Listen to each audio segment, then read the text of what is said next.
এখন আজকে যে পর্বটি আছে সেটা হচ্ছে নামাজের পদ্ধতি বা নামাজের তরিকা। রাসূলুল্লাহ সাল্লাল্লাহু আলাইহি সাল্লাম কেমন ভাবে সালাত আদায় করতেন, তার সালাতের নামাজের পদ্ধতি বা নিয়ম নীতিমালা, কোনখান থেকে শুরু করতেন কোনখানে গিয়ে শেষ করতেন। নামাজের তরিকা বা পদ্ধতি, নামাজ শিক্ষা, সহজ ভাষা আমাদের দেশে কি বলে নামাজ শিক্ষা। আজকের নামাজ শিক্ষাটা শিখেন এবং যেভাবে রাসূলুল্লাহ সাল্লাল্লাহু আলাইহি সাল্লাম সালাত আদায় করেছেন নামাজ পড়ে ওইভাবে সালাত আদায় করতে হবে, না হলে কবুল হবে না। শুধু নামাজের ক্ষেত্রে, সমস্ত ইবাদতের ক্ষেত্রে আপনাকে আসতে হবে কার তরিকায়? নবীর রাস্তায় আসতে হবে। ইবাদত করবেন আল্লাহর, আর রাস্তায় আসতে হবে কার? রাসূলুল্লাহ সাল্লাল্লাহু আলাইহি সাল্লাম। সাল্লু কামা রাআইতুমুনি ওয়াসাল্লি, নবী মুহাম্মদ সাল্লাল্লাহু আলাইহি ওয়াসাল্লাম বলছেন, তোমরা সালাত আদায় করো, নামাজ পড়ো, কামা রাআইতুমুনি, যেমন আমাকে দেখলে হে সাহাবীরা, ওয়াসাল্লি, নামাজ পড়তে। আমি যেমন নামাজ পড়ছি আমাকে দেখছো, ঠিক ওইরকম নামাজ পড়তে হবে।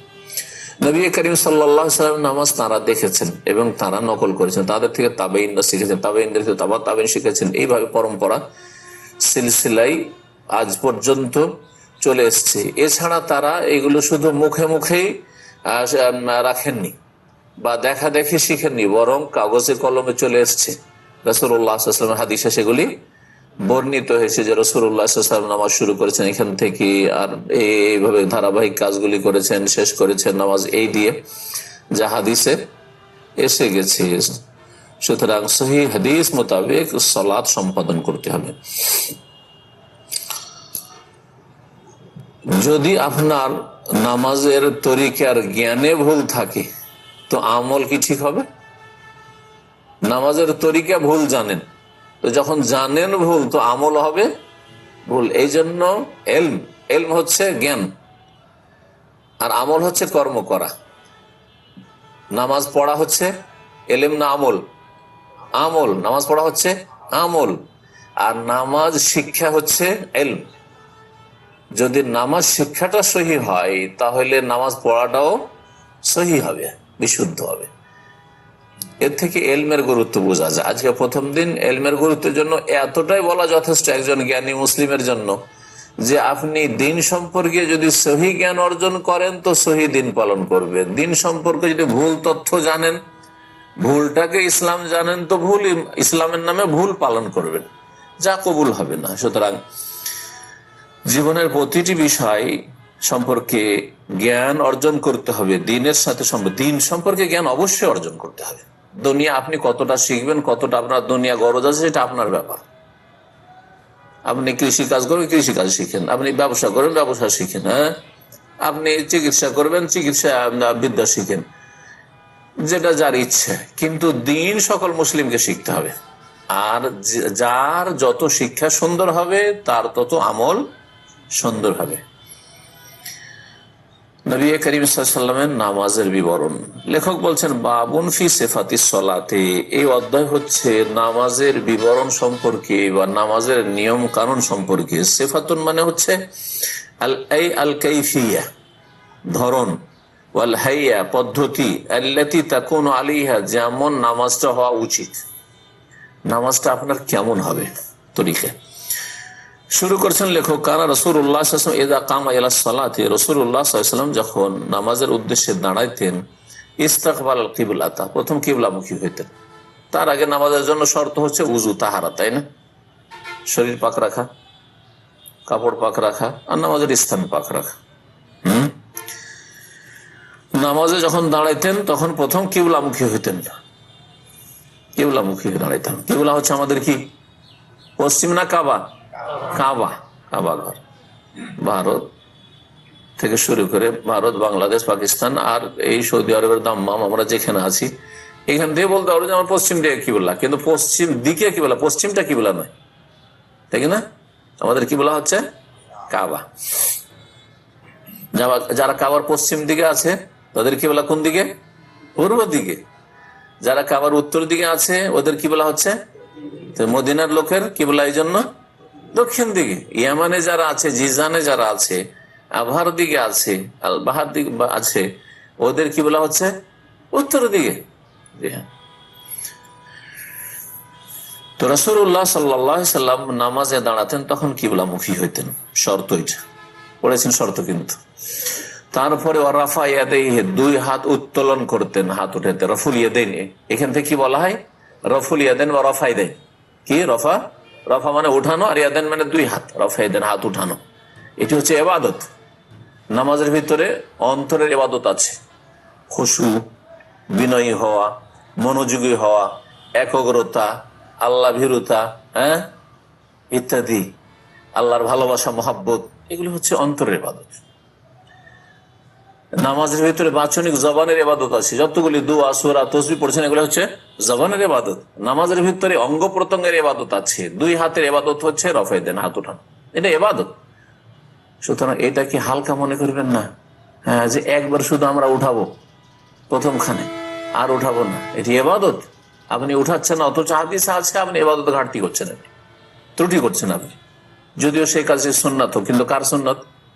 রাসূল সাল্লাল্লাহু আলাইহি ওয়াসাল্লাম। কার তরিকা নামাজ পড়তে হবে? রাসূল সাল্লাল্লাহু আলাইহি ওয়াসাল্লাম তরিকা নামাজ পড়তে হবে। দুই হাত উঠাইতেন, তারাতান হাযওয়া মানকাবাহ, কত দূর পর্যন্ত উঠাইতেন? নবী সাল্লাল্লাহু আলাইহি ওয়াসাল্লাম কখনো কখনো দুই কাঁধ পর্যন্ত, কাঁধ হচ্ছে এটা, কাঁধ বলে এটাকে, এই দুটা, আচ্ছা কাঁধ, দুই কাঁধ পর্যন্ত, এরকম আঙ্গুল কত দূর পর্যন্ত উঠতো? এই কাঁধ পর্যন্ত। আল্লাহু আকবার, এতটাই যথেষ্ট।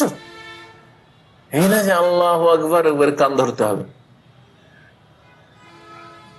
যারা কোরআন সুন্নাহর আলেম, তারা এই যুগে নয়, ইমাম শাফিঈর যুগে বিদআতীদেরকে চিহ্নিত করতেন এই রফা ইয়াদাইন দিয়ে কতদূর পর্যন্ত হাত উঠায়। ওরা যদি একবারে কান ধরে, এটা নবীর সুন্নতের খেলাফ করছে, এটা বিদআতীদের লক্ষণ। বুঝতে পেরেছেন? এখনো ওইরকম অবস্থা। হাদিসে হাযওয়া মানকাবাইহি, কাঁধ পর্যন্ত একটা তরিকা। ওয়া তারাতান ইলা ফুরুই উযনাই, কখনো কখনো দুই কানের লতি পর্যন্ত, এই নরম দেখছেন না, এইটা হচ্ছে কানের লতি, নিচে খান, এখান পর্যন্ত, এইরকম, মানে আপনার সবচেয়ে লম্বা আঙুলটা এতদূর পর্যন্ত উঠবে, এটা করতেন। কান কখনো ধরেনি নবী সাল্লাল্লাহু আলাইহি ওয়াসাল্লাম, কান কখনো স্পর্শ করেনি, কোনো হাদিস পাবেন না যে কান স্পর্শ করেছেন আল্লাহু আকবার, আল্লাহু আকবার, মোটেই করেনি কখনো। ফায়াস্তাহিব মা ইয়াতিয়া বিহাযা তারাতান, দুই রকম তাহলে সুন্নত পেলেন, হ্যাঁ দুটোতে কিন্তু কান ছোঁয়া নেই। যখন দুটোই পেলেন হাদিসে, তখন দুটোর কখনো এইটা করবেন, এটা মুস্তাহাব, বিহাযা তার কখনো এই ওইটা করবেন, দুটোই করা ভালো আপনার, যাতে করে দুই তরিকার উপরই আমল হয়। দুটোই হচ্ছে রাসূলুল্লাহ সাল্লাল্লাহু আলাইহি ওয়াসাল্লাম থেকে প্রমাণিত তরিকা। ওয়াস্তাকবালা বিবুতুনি আসাবিহা আল কিবলা। আচ্ছা, এখন যে হাতটা উঠাইবেন, এই হাত উঠার ক্ষেত্রে হাতের ভিতর ভাগটা কিবলামুখী না এইরকম খাড়া করে? আল্লাহু আকবার। আমাদের দেশের মযহাবধারীরা কেমন করে কানে হাত দেয়? কোনখানে? এই বৃদ্ধাঙ্গুল কোথায়? ছোঁয়াই। এই ছোঁয়া বেদাত, কোনো প্রমাণ নেই ছোঁয়া তা, হ্যাঁ। তারপরে এইরকম করে কানে আঙ্গুল ঢুকায়, হ্যাঁ, বহুল সুন্নতের খেলাফ পায় সবগুলি। তরিকা কেমন হবে তাহলে? হাতের এটা হচ্ছে বাতন, মানে হাতের ভেতর ভাগ, আর এটা হচ্ছে বাহির ভাগ, হ্যাঁ, জাহির আর বাতিন। এই বতুন, হাতের ভেতর ভাগটা কিবলামুখী থাকবে। তার মানে যখন কাঁধ বরাবর করবেন তো এইরকম থাকবে, আর যখন এইরকম কানের লতি বরাবর করবেন তখন কিরকম থাকবে? এইরকম থাকবে। বুঝা গেছে না? জি। ওয়াকাল, আর বলবেন তখন আল্লাহু আকবার। আল্লাহু আকবার আগে বলবেন আর রফা ইয়াদাইন পরে, না আগে রফা ইয়াদাইন পরে আল্লাহু আকবার? কোনটা? আগে আল্লাহু আকবার পরে রফা ইয়াদাইন এক, আর একটা হচ্ছে এর বিপরীত, আগে রফা ইয়াদাইন পরে আল্লাহু আকবার, আর একটা হচ্ছে মুকারানা, মানে মিলিয়ে একসাথে, দুটো একসাথে। যেমন হাত উঠাবেন আল্লাহু আকবার, হাত উঠা অবস্থায় আল্লাহু আকবার, হাত উঠা অবস্থায় আল্লাহু আকবার। তারপরে বাম হাতকে ধরবেন ডান হাত দিয়ে, বাম হাতকে ধরবেন ডান হাত দিয়ে, তার মানে ডান হাত কি ওপরে থাকবে, ডান হাত ওপরে থাকবে। ও আহিয়ানান ইয়াদাউ ইয়াদাহুল ইয়মনা আলা শিমালিহি, এই ক্ষেত্রে একটা তরিকা নবী সাল্লাল্লাহু আলাইহি ওয়াসাল্লাম বর্ণিত যে ডান হাতকে রেখে দেবেন বামের ওপর, এইরকম করে, যেন অনেকে এরকম করে বাঁধে, এটাও সুন্নাত। যখন এইরকম রাখবেন কখনো নাভির নিচে হাত নামবে না, আপনি সোজা দাঁড়িয়ে দেখেন, একজন দাঁড়ান, আপনি দাঁড়ান দেখেন দেখেন এইরকম করে যদি বাঁধেন, নামান তো হাতটা নাভের নিচে যাবে না, যতক্ষণ ঝুঁকবেন না, ঝুঁকতে হবে আপনাকে, রুকুর মতো হয়ে যেত, তাহলে নাভের নিচে যাবে। তাহলে নাভের নিচে যে জয়ী ভিত্তিহীন, এটা প্রমাণিত হচ্ছে। নাভের নিচে নবী সাল্লাল্লাহু আলাইহি ওয়াসাল্লাম হাত বাঁধেন নাই, এর বোঝা গেছে? যাবেই না হাত, যখন এইরকম করবেন হাতের উপর হাত রাখবেন। আর একটা তরিকা হচ্ছে যে ডান হাত দ্বারা বাম হাতকে ধরতেন, এইরকম কবজা বলছে, এইটাতে নাভিতে যেতে পারে, কিন্তু হাদিস আছে যে কোথায় রাখতে হবে?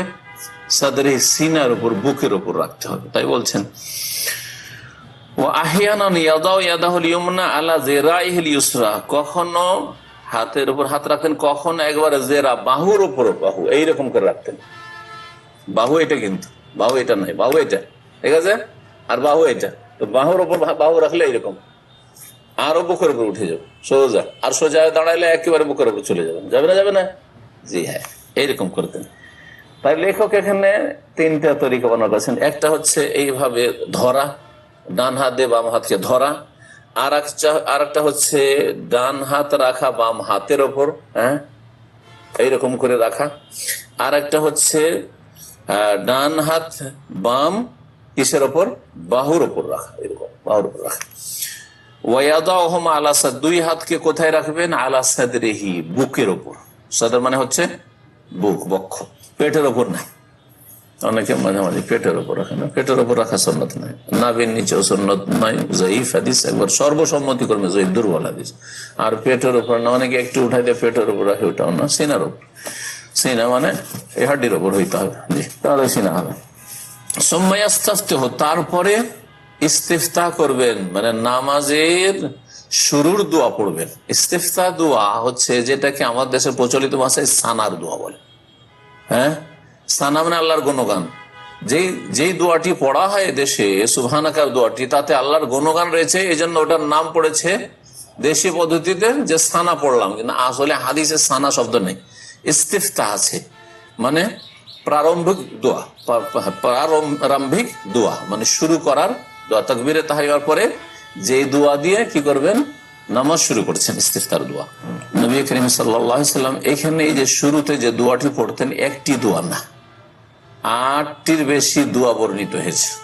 তার মধ্যে প্রসিদ্ধ 3টি দোয়া আপনাদেরকে বলে দিচ্ছি, প্রসিদ্ধ 3টি দোয়া বলে দিচ্ছি। কার কয়টি দোয়া মুখস্থ আছে আপনাদের? হ্যাঁ, একটা তো সবার আছে, দুটো। হ্যাঁ, জায়নামাজের যেটা পড়া হয় ওইটা একটা হয়ে গেল। আর একটা সুবহানাকা, আর একটা মুখস্থ নেই, অথচ এটা বুখারীতে আছে। কোনটা? আল্লাহ বাইদ বাইনি। তো 3টা হয়ে গেল। এই 3টি জেনে নেওয়া যথেষ্ট। এছাড়া বড় বড় দোয়া আছে, ছোট আছে।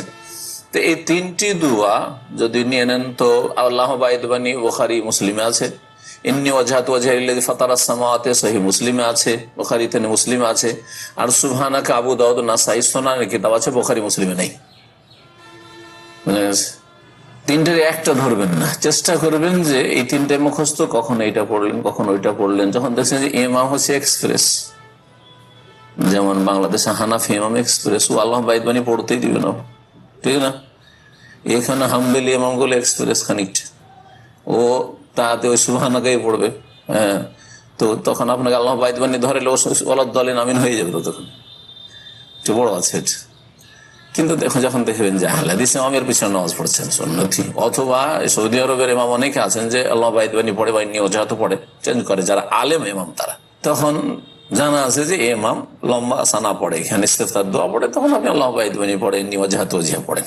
ওয়ালাম ইয়াকুন সাল্লাল্লাহু ইউদাম আলা ইস্তিফতাহিন ওয়াহিদ, নবী সাল্লাল্লাহু আলাইহি সাল্লাম কন্টিনিউ একটা ইস্তিফতার দোয়া পড়তেন না, যে শুরুর একটি দোয়া যে ধরে নিতেন যে ওইটাই পড়বো, সব সুবহানাকাই শুধু চলছে, আল্লাহ বাইদ বাইনি শুধু চলছে, বা ইন্নী ওয়াজহাতু শুধু চলতে, এরকম করতেন না, কিন্তু এরকম করতেন না। ফাকুল্লুল ইস্তিফতাহাতি সাবিতাতি আনহু ইয়াজুজুল ইস্তিফতাহু বিহা, নবী সাল্লাল্লাহু আলাইহি ওয়াসাল্লাম থেকে যতগুলি নামাজ শুরু করার দোয়া আছে তাকবীরে তাহরিমার পরে, সবগুলি দ্বারা নামাজ শুরু করা জায়েজ, জায়েজ না বরং সুন্নাত। হ্যাঁ, সবগুলি সুন্নাত।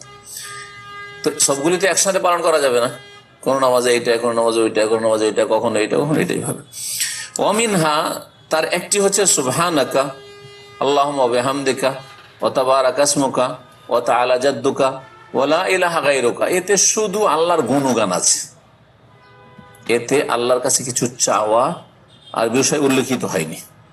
তাসবিহ আছে, হামদ আছে, হ্যাঁ, সুবহানাকা আল্লাহুম্মা ওয়া বিহামদিকা ওয়া তাবারাকা ইসমুকা, তোমার নাম বরকতময়, ওয়া তাআলা জাদ্দুকা, তোমার মর্যাদা সুউচ্চ, ওয়ালা ইলাহা গায়রুকা, তোমার ছাড়া কোনো সত্য মাবুদ নেই, আল্লাহ তৌহিদ, লা ইলাহা ইল্লাল্লাহ আছে, এগুলো আছে। তাসবিহ আছে, তাহমিদ আছে, লা ইলাহা ইল্লাল্লাহ আছে, ঠিক না?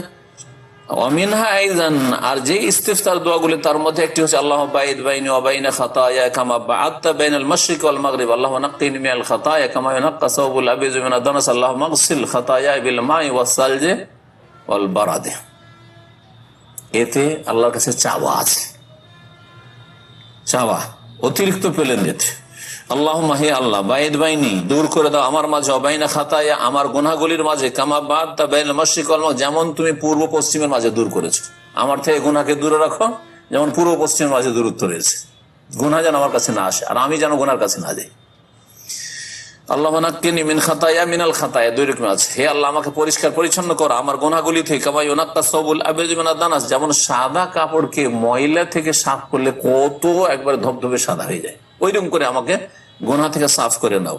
আল্লাহুম্মা ইগসিলনি মিন খাতায়া, আছে আল্লাহুম্মা ইগসিল খাতায়া, হে আল্লাহ আমার গুনাহগুলিকে ধুয়ে দাও, বিল মাই, পানির দ্বারা, ওয়াস সালজ, আর বরফ দ্বারা, বরফ গলে গেলে তার পানি ফ্রেশ পানি একেবারে, যাতে কোনো রকম ময়লা আবর্জনা নেই, তাই না? ওয়াল বারাদ, এবং ওই যে শিলা বৃষ্টি, বৃষ্টির সময় যে পাথর বর্ষে শিলা, ওটা গলে গেলে ওইটা হচ্ছে আসল ডিস্টিল ওয়াটার, হ্যাঁ, মিনারেল পানি, ওটা হচ্ছে আসল পানি, খাঁটি পানি। ওই পানি দিয়ে ধুলে কাপড় কত পরিষ্কার হয়, যেই পানি মানুষ খেতে পায় না, হ্যাঁ, এইরকম পানি দিয়ে ধুয়ে দাও আর গুনাহগুলি খেয়ে। ওয়াগায়রা যালিকা মা ওয়ারাদ, এছাড়াও অন্যান্য যেগুলি বর্ণিত হয়েছে তার মধ্যে একটি বললাম, ইন্নী ওয়াজহাতু ওয়াজহিয়া লিল্লাযী ফাতারাস সামাওয়াতি ওয়াল আরদা হানিফাম, হ্যাঁ, মুসলিমা ওয়া কানা মিনাল মুশরিকিন। তারপরে আর কিছু, লা শারীকা লাহু ওয়া বিযালিকা উমিরতু ওয়া আনা মিনাল মুসলিমিন। এটা দেখেন আমাদের দেশের হানাফি ভাইরা তাদের না জানার কারণে, দিন সম্পর্কে জ্ঞান না থাকার কারণে পড়ে, কিন্তু সহি জায়গায় পড়ে না ভুল জায়গায় পড়ে? ভুল জায়গায় পড়ে। কোথায় পড়ে? জায়ে নামাজের দোয়া, নাম হলো জায়ে নামাজের দোয়া, পড়ে তাকবীর তাহরিমার আগে, অথচ সহি মুসলিমে আছে যে নবী সাল্লাল্লাহু আলাইহি ওয়াসাল্লাম কাব্বারা তাকবীর দিলেন, সুম্মা কালা, তারপরে বললেন ওয়াজহাতু ওয়াজহিয়া লিল্লাযী ফাতারাস সামাওয়াতি। কত হাদিস বিরোধী নামাজ, কত নবীর তরিকা বিরোধী নামাজ। নবীর তরিকা বিরোধিতা করার জন্য ওটা কি হয়ে গেল? সুন্নতের জায়গায় কি হয়ে গেল? বেদাত হয়ে গেল। এই জন্য আমি আমার নামাজের পদ্ধতির আলোচনাগুলি যেগুলি আছে পুরোনো যুগ থেকে, তাতে বলেছি যে আমাদের দেশের প্রচলিত হানাফিদের নামাজ 3 বেদাত দিয়ে শুরু হয়। 3 বেদাত দিয়ে, একটা বেদাত দিয়ে, এক বেদাত হচ্ছে নাওয়াইতো পড়া, নিয়ত এখানে অন্তরে করতে হয়, এরা নিয়ত পড়ে। 2 নম্বর বেদাত হচ্ছে, হ্যাঁ, ইক্তাদাইতু বিহাযাল ইমাম ওয়ালা মুক্তাদির, আমি ইমামের ইক্তিদা করলাম, আর ইমাম বলবে আনা ইমামুন, আমি ইমাম হয়েছি, লিমান হাজারা, যারা তোমরা এসেছো, ওয়ামান লাম ইয়াহজুর, যারা হাজির হয়নি। বুঝে? দ্বিতীয় বেদাত হলো। তৃতীয় বেদাত হচ্ছে জায়ে নামাজের দোয়া পড়া, জায়ে নামাজের দোয়া পড়া, এ হচ্ছে তৃতীয় বেদাত। বেদাত ছাড়বেন না? ছাড়বেন না? না বেদাত দিয়ে নামাজ শুরু করবেন? নবীর তরিকার নামাজ পড়বেন। আমি কার কোন তরিকা বলেছি?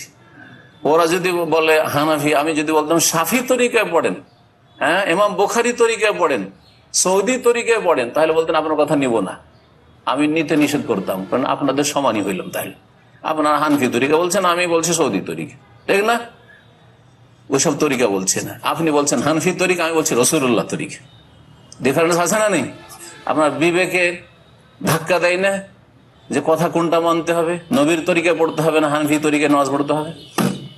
আর তারপরে আবু হানিফা এই বেদাতি নামাজ থেকে সম্পর্ক ছেদ করে বাড়ি, কোনো সম্পর্ক নেই তার। আবু হানিফা রাহিমাহুল্লাহ এই নিয়ত পড়া বেদাত শিখাননি, জায়ে নামাজের দোয়ার বেদাত শিখাননি, হ্যাঁ, ইক্তাদাতু বিহাযাল ইমামের বেদাত শিখাননি। এগুলো পরবর্তী নকলি হানফিরা শুরু করেছে, জাল হানফিরা শুরু করেছে। আবু হানিফার কিতাবে কেউ প্রমাণ দিতে পারবে না, আবু হানিফার উক্তিতে কেউ প্রমাণ দিতে পারবে না যে এসব দিয়ে নামাজ শুরু করেছেন তিনি। হ্যাঁ, আবু হানিফা রাহিমাহুল্লাহর কাছে নামাজের বিভিন্ন তরিকাতে, যেমন আল্লাহ বাইদবানি উনি বলেননি, শুধু সুবহানাকা বলেছেন, এটা বলতে হবে। কিন্তু নিয়ত পড়ার বেদাত আবু হানিফা করবেন, এই বেদাত করেনি উনি, তিনি বেদাতই ছিলেন না। অনেকগুলি সহিহ হাদিস হয়তো পৌঁছেনি সেই যুগে, সেই জন্য যেটা পৌঁছেছে ওইটা হিসাবে ফতোয়া দিয়েছেন তিনি, কিন্তু এই বেদাতি নামাজ পড়েননি, যে বেদাতি নামাজ আজকালকার হানাফিরা পড়ে থাকেন।